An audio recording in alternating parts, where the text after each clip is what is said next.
Well, it's a long story, but we can tell it here because it's the beginning, an unusual beginning. Uh, I was sitting, I had a vacation time from work, and went to visit my friend in San Francisco, and he had a job to do in Marin County, and he left me in Sausalito Harbor, and I walked around a little bit, and then I sat down and was writing a letter to a friend of mine back home, and it was this amazing event.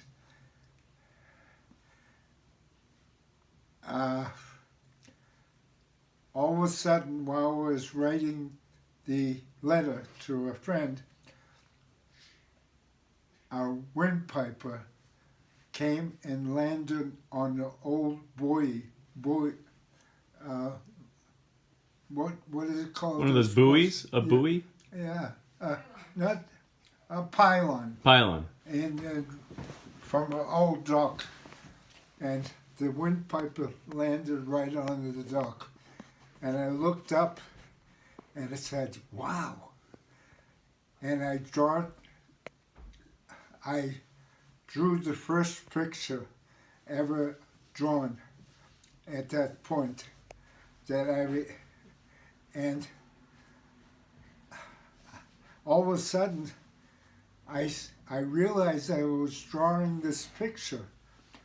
It was like a revelation, and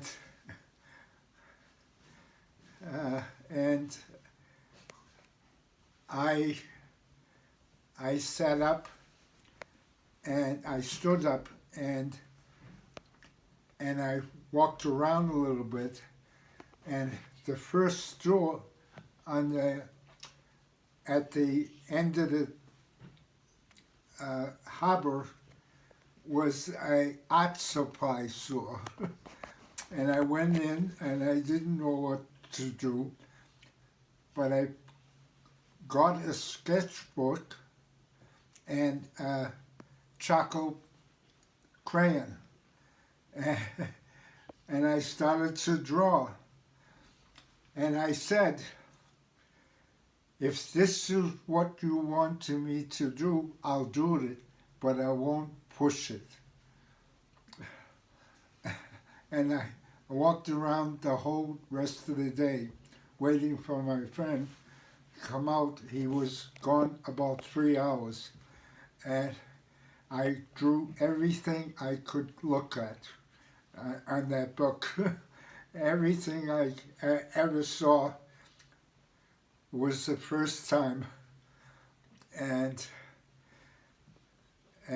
that got me started. When I got back home to Boston, I took a course in painting at Brookline High School Adult Education, and then I switched to Master's College of Art, and I took painting classes, and that was the beginning.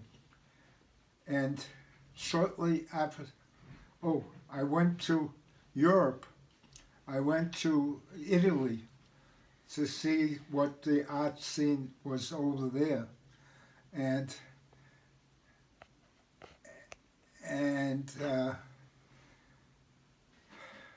I saw the Michelangelo, and You gotta make these shorter.